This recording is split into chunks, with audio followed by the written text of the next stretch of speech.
This week on Pitt Beyond the Script. We've talked about winning the day. I love our depth. I love our guys. I love the energy. And we've gotten off to a good start. It's not what we wanted it to be. We've got a lot of work we still got to do to improve. But anytime you're working with these athletes, it's a phenomenal time. My job as head coach is to prepare our staff and prepare our football team and make sure we're on task. All this and more on this edition of Pitt Beyond the Script. It starts as a game, a gathering of friends. And slowly, as some begin to sit back, others stand out. The joy of playing turns to passion. And as the skills develop, so do the minds. And they begin to seek challenges, peers, and mentors to further their abilities and opportunities. The love and passion becomes a thirst for people in a place we're going to show everybody else in the country who we are. That will embrace and push a hunger for excellence. Blitz, the ACC. And to be in and among champions. These are the dreamers, scholars, leaders. These are the guides, teachers, mentors. And this is the opportunity, the challenge, the place. This is Pitt Beyond the Script.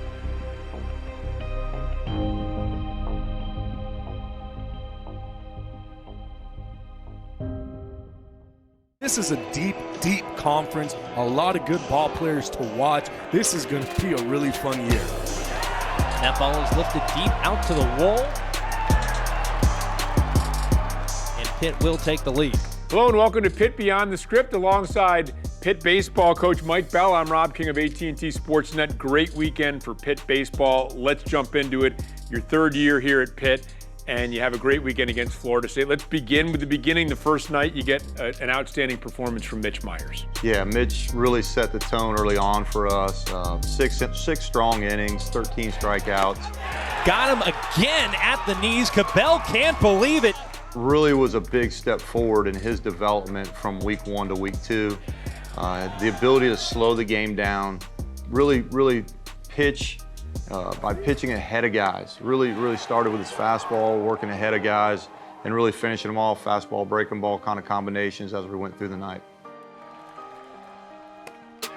Called strike 3. It's McCrum who comes through, and the Pittsburgh staff just wreaks havoc on opening night here in Tallahassee. So you win that game 1-0. Game 2, meanwhile, you guys had never won a series since ACC play, never won a series against a top 10 team. So you have 2 chances to do that, and you take care of it in game 2. I think it shows the growth, development of this ball club. The guys that have been with us for the 2-3 years that we've been here. I say 2 to 3 because of the shortened year in year 2. But not to be satisfied with one win. They'd never won in Tallahassee until 3 years ago when we went down there. And we talk about winning the day, and we came out Saturday, put Friday behind us. Matt Gilbertson, another great start for us. He does it a different way than Mitch. He's a true pitcher. Changes a lot of speeds, changes eye levels. But I thought it showed the ability to win games in different ways with a 1-0 victory on Friday and then a 7-2 victory on Saturday. And then a really, really dramatic win in game 3. It starts, you're down 7-3 in the game, and then Nico Popa, Seton LaSalle kid, comes up with a big 2-run homer. I believe his brother walked, right? His brother is aboard? Yeah, we need more Popas. That's kind of the common theme within the staff. We need more Popas. Big Bro at the plate. Little Bro is on at first, and Big Bro just tied it up. We knew Sunday was going to be a challenge for a number of reasons. One, we were without one of our starters on the weekend. Billy Corcoran's going to be out a little bit for us. We knew we needed to piece it together on the mound. We really pitched well the first 2 days, but I thought it was really neat to see our offense and our team really fight for 9, what ended up being 13 innings, to win ball games in different ways. We pieced it together on the mound. We held during the middle of the game and really finished it off strong. Are you kidding me? McCrum closes it out twice for Pittsburgh, and what a comeback story this promises to be. I want to take you back to something you mentioned earlier, and for fans that maybe are newer to college baseball, the The idea of being the Friday night starter is a big thing. Why is that such a big thing? You're matching up against elite arms. I mean, our league, top to bottom, you're going to have Friday night aces that are going to be first round, second round, third round picks, and you're matching the scoreboard. As their ace is putting up a 0, you have to put up a 0. There might be nights where the other team gives up 2 or 3 and you can give up 2 or 3, but to match somebody else's ace on Friday is a big challenge for some. And Mitch has done a great job of that, just giving us a chance to win the baseball game. Got him on a fastball. Surprise, surprise. So you never won a series against a top 10 team, Pitt, since they moved to the ACC. Never swept them. You wind up with a sweep. You've got a team that's kind of a veteran team that was beginning to build some momentum last year. Obviously, COVID hit. Is this kind of where you expected to be with this team? I think if you were to draw it up, you'd say yes. I think the uncertainty of not playing a full season last year didn't allow you to add that growth, which challenged us, obviously, in the fall. I think every team in the country is better this year with COVID rosters and with older guys coming back and the shortening of the Major League Draft last year. We've tried to just control what we can control. We've talked about winning the day. I love our depth. I love our guys. I love the energy. And we've gotten off to a good start. You know, like you said, 10-1 last year. As we rolled into ACC play, you know, we had a couple of hiccups before COVID hit. We want to make sure that we can play consistent baseball and make sure we're playing our best baseball at the end of the year. Ground ball smoked up the middle. What a play by Franks. Is the tag applied? You bet it is. Well, Lee, that's a great attitude on the road to Duke this weekend. Best of luck down there. Appreciate it. Thank you. Coach Mike Bell of the Pitt baseball team, thanks very much for being with us. A little later on, we're going to be talking with head football coach Pat Narduzzi when we resume on Pitt Beyond the Script. Pittsburgh with the sweep in Tallahassee. They win Game 3 in 13 innings, 9-7.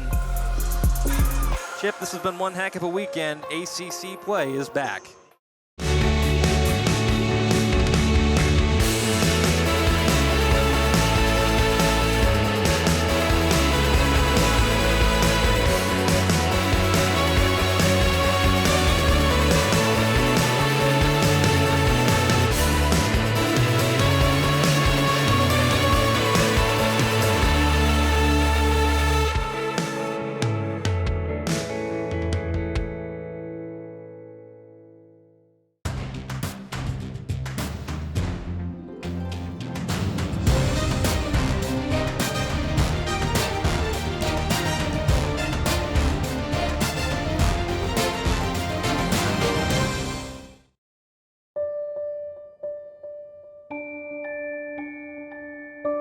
Ken Maka came to Pitt as a freshman in 1968 and eventually became one of the most accomplished players in Pitt history. It's tremendously fitting that Ken Maka is the Pitt Athletic Hall of Fame's first baseball inductee.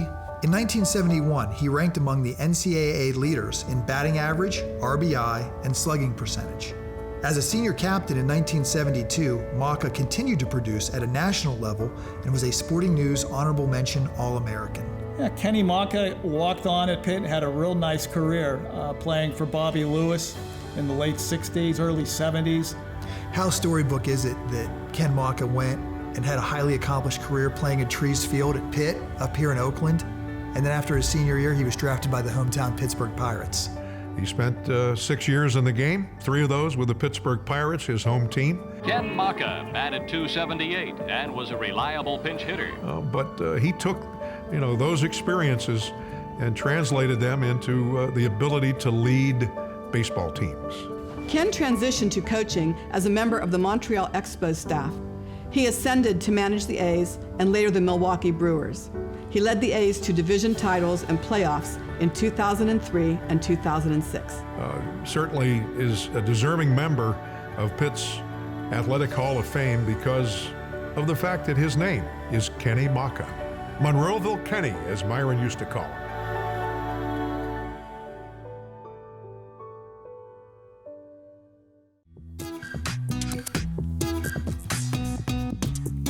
I'm Zach Conley. I'm a sophomore marketing major, and this is my Pitt story.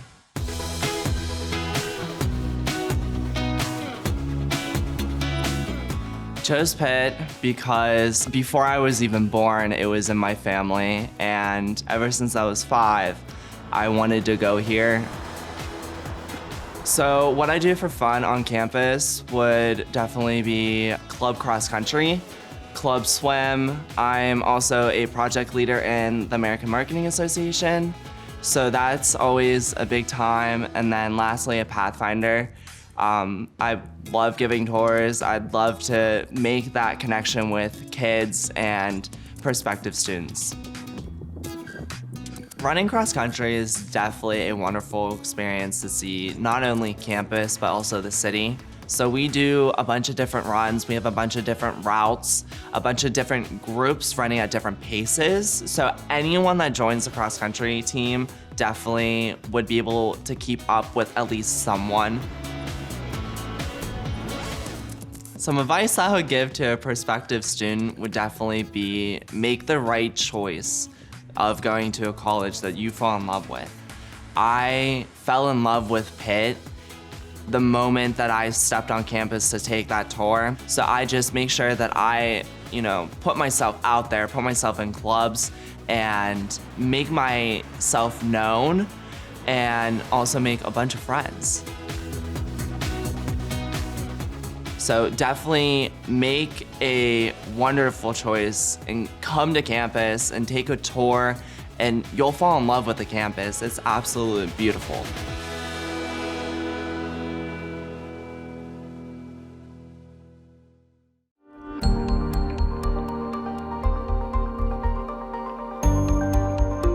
This past year has been nothing like I've expected it to be. COVID hit, obviously shook the world up, and I had the opportunity to get the vaccine through working at home, which is Rochester, New York. I work as an EMT. I was able to receive my first dosage right in the new year, 2021, early January, and then I was able to work with my coaches and training staff to receive my second dosage in the beginning of February. I returned home, and now I'm covered. I was worried I was stealing the vaccine from someone else, but reality is I was riding in the back of the ambulance with 3 to 5 patients a day who were COVID positive. My exposure was up, and I needed to protect myself and get that dosage. And while I'm back at school now and vaccinated, I'm no longer in that setting. But I also understand it was my job to get that vaccine. It is my role to get vaccinated when I can to protect those around me. And then when I'm home, I'm going to be able to be a provider that's fully vaccinated and able to handle those situations when they come.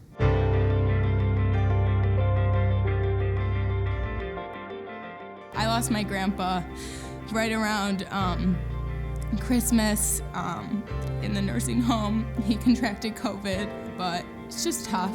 Just wish we could be there to say goodbye.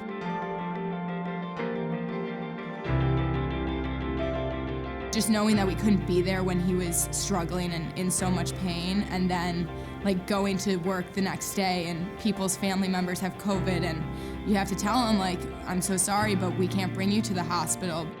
It's just heartbreaking to feel that on a personal level, but then to also be the person to share that news to whoever's concerned about their family members, because who knows if they're gonna see them again.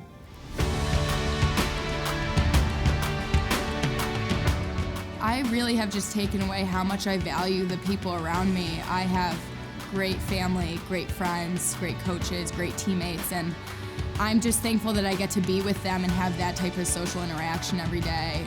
I really do believe the vaccination is a light of hope for all of us. We've all been doing our part, wearing our masks, trying to keep those around us safe as much as possible, and the vaccine is that next step.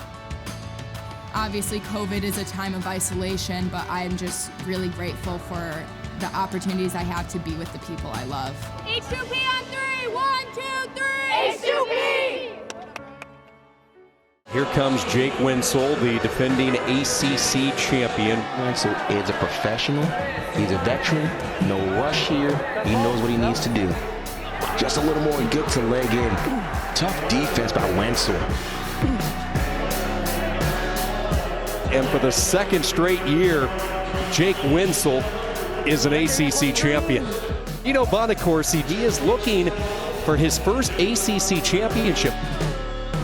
Bonacorsi able to come back and get the takedown. Look at him back at it again.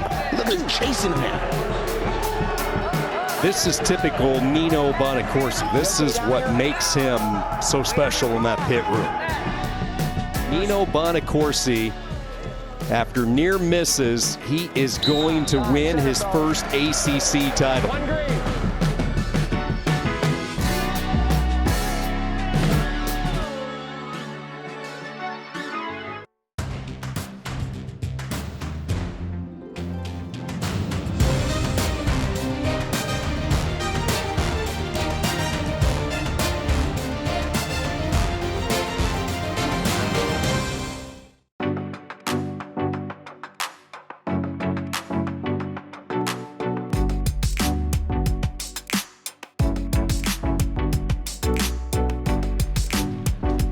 So we've been waiting for the girls to like really see this space, and the reactions were amazing, right? We wanted the girls to be excited. You know, I think we talk about it all the time, like this program takes steps, like little steps every day, and today I think this was a really big one for us. Oh my God. Wow. The locker room space is just unbelievable.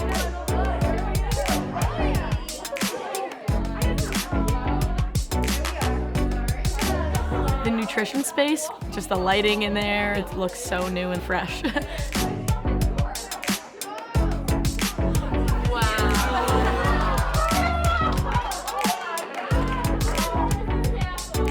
So the equipment, we now put our laundry down a chute and it comes back into a locker with like clean towels, everything for us to shower. It's so first class, I love it.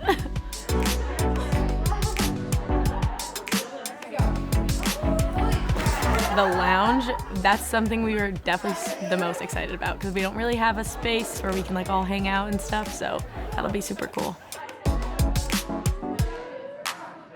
This 100% is going to elevate our status in terms of, you know, the recruiting and how serious we are and the commitment that Pitt Athletics has to the entire department, but also what they have to lacrosse in particular, adding in our sport. It's really important that we take the time to thank Heather Like and Dustin Gray, who have really helped us prepare this program and to prepare this space. I think it's huge that we have this space where we can thrive and get better each day. So this is super crucial and important. And I think a really big part of building this program is having a place you can call your home. And I think this is the perfect place to do it.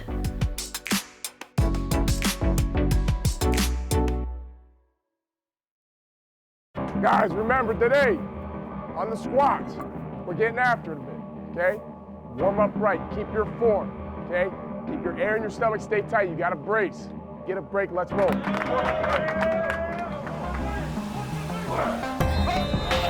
Let's go, let's go, let's go, right into it, right into it, right into it. There you go, Cam. Get one more, get one more.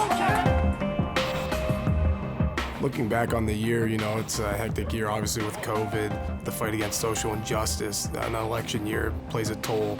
You know, it's not what we wanted it to be. We got a lot of work we still got to do to improve. But anytime you're working with these athletes, it's a phenomenal time.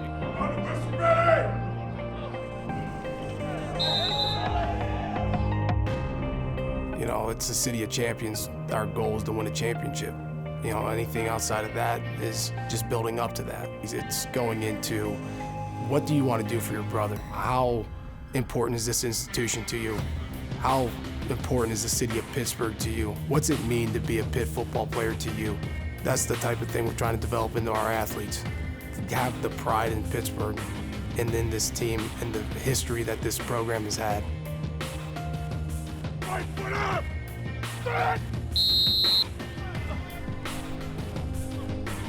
I don't believe that just by running out in the cold, you're gonna get tougher.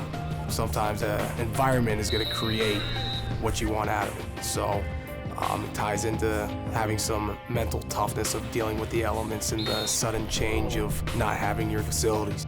Hey, we got lateral raises. I'm gonna say up, down, it's one. All right, let's get it. Down. Doing player-led exercises, that's something that it's just a way to develop leadership. I can't play, my staff can't play. So for us to just sit there and dictate everything, that's wrong. That's not how you develop leaders. So if they're not thrown in the fire before game day, they're not going to get that in game day. And that's something that we're doing this year. And I hope the result shows up and it transfers to the field.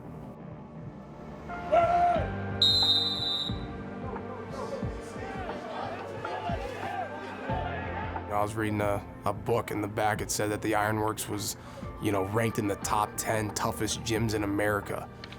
These guys that come in here and train, a lot of them don't even understand that. We were telling them how important this weight room is. It's more than just a place that they go in, clang and bang some weights. And there's been a lot of great players that came through Pitt.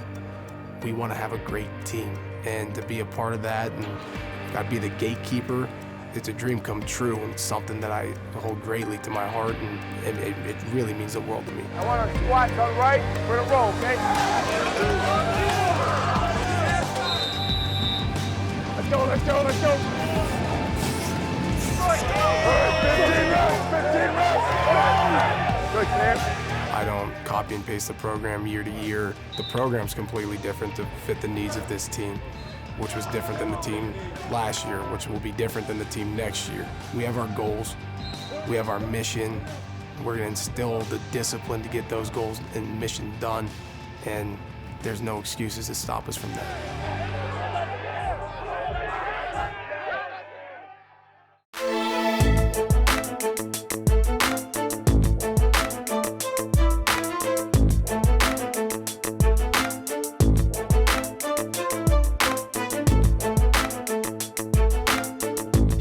Be smart, we have to have poise.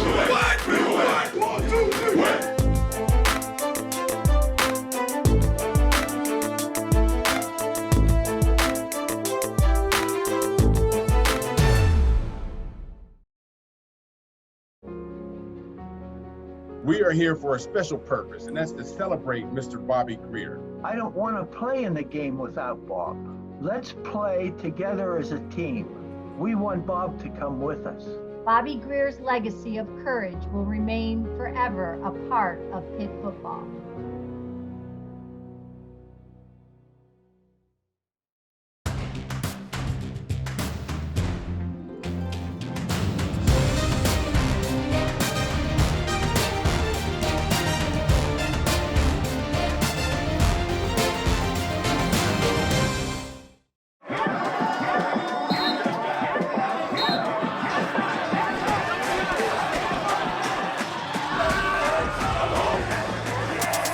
Welcome back to Pitt Beyond the Script alongside head football coach Pat Narduzzi. I'm Rob King of AT&T Sportsnet again here with you. And Coach, let's talk a little bit about some of your assistant coaches. You just hired a new wide receivers coach, Brendan Merriam. What can you tell us about him? Brendan was a little bit harder of a hire than it was Ryan Manlek, our linebacker coach that we talked about last week. I think it's always easier as a defensive head coach to hire defensive guys that you've worked with or know. So it was kind of a nationwide search for Brendan. I think we really landed a great one. It's really time-consuming to get a hire like that and make a hire like that. You don't want to make the wrong move. You only get to do it once, you hope, and you don't have to do it for a while. But we're excited about Brendan. Obviously, he's on our staff now. He's here in the building. It took us a while to get through this whole process. But it really, heck of a job by our staff, landing him, and I think he'll do an outstanding job recruiting as well as coach our receiver position. Well, you got him to come here from Hawaii, although he is a Greensburg-Salem guy. So, but the Hawaii move is just, look, he's been around a little bit. He played at Tulsa, right? Had an excellent career. He's got a lot of coaching experience, and he's young, and he can probably relate to the players. He really can. He's young. He's energetic. Does a nice job coaching. We've been out. We've had some walkthroughs. And I really like what I see so far. Don't give him nothing! Charlie Partridge, a guy getting an award as well. What can you tell us about Charlie and the job he's done? Yeah, Charlie, Football Scoop Coach of the Year. Football Scoop's a big thing in college football, and I think it's sponsored by the AFCA, the American Football Coaches Association, and they've done that every year for a few years, and it's a great honor. It really is, and I think every college football coach in the country, assistant coach that is on Football Scoop, and it's a tremendous award and well deserved. Obviously, the job Charlie's done, not only recruiting the D-line position in that room, but coaching a Rashad Weaver, a Jalen Twyman, a Patrick Jones. A lot of people have good players, but do they develop into good players? Charlie's not only had good players in that room, but he's developed them into the caliber of players they are today. You just mentioned 3 guys that to me really stick out because I think, look, Aaron Donald won Defensive Player of the Year again. Everybody knows he's a Pitt guy. Here are 3 more guys that are figured to be early draft choices in the NFL, and then you see the recruiting class that you're bringing in. Is this starting to become a place known for churning out defensive linemen? Well, we hope so. We hope it's for every position. Hopefully we'll have a few more offensive guys this year. I think, we were a little older on defense last year. This year I hope we're a little bit older on offense. And you look at a Kenny Pickett in the future and some of the guys on offense. So, we want to be a landing spot for a bunch of guys in the NFL at every position. I don't want to just say it's defensive line. It's obviously the secondary as well. Oh, absolutely, and we're going to see some more of that as well this year. Randy Bates, the AFCA Assistant Coach of the Year. How about that? Yeah, we've got all kinds of awards, at least on defense there. But no, I'm happy for Randy as well. He's done a heck of a job. He beat cancer, a year ago. I think people forget that. Then we went right into COVID. So he's certainly a guy we've worried about all through this COVID period since this thing landed. Last March, of just keeping him safe in the office. He beat cancer and all of a sudden he's got to deal with the pandemic at the same time. But, so much, such a deserving guy for that award as far as Coach of the Year for the AFCA. Focus and lock in. We got to have better focus. I'm going to try to break this down into 2 parts as you're getting ready for spring ball to start in just a couple of weeks here. From the coaching staff perspective, what are you doing to prepare yourself for this? It's only obviously a couple of weeks, but then obviously moving on beyond that, the spring game. Do you guys have, what's your plan in place? What are you most interested in doing right now? You know what, it's not one thing, it's not one thing. And in prepare myself, it's really, my job as head coach is to prepare our staff and prepare our football team and make sure we're on task. So really the things we've done, in preparation for spring ball is to go through all of our offensive cut-ups, our defensive cut-ups, and our special teams cut-ups. So there's been a lot of time spent with our each individual unit staffs of going through that tape. What can we do better? What do we got to get rid of? How can we fix some of our issues in any phase? And it comes down to the details in everything we do there. So that's really what we've done is preparing. So when we get out on the field on the 14th of March, we know, hey, this is what we're installing. And then it comes down to making plays and getting our guys fundamentally sound enough as far as in that scheme to be a good football team. From a player's perspective then, obviously they want to be in top condition. You want to be in shape going into this. Is there the ability to study film or to study a playbook, or does all that stuff have to wait?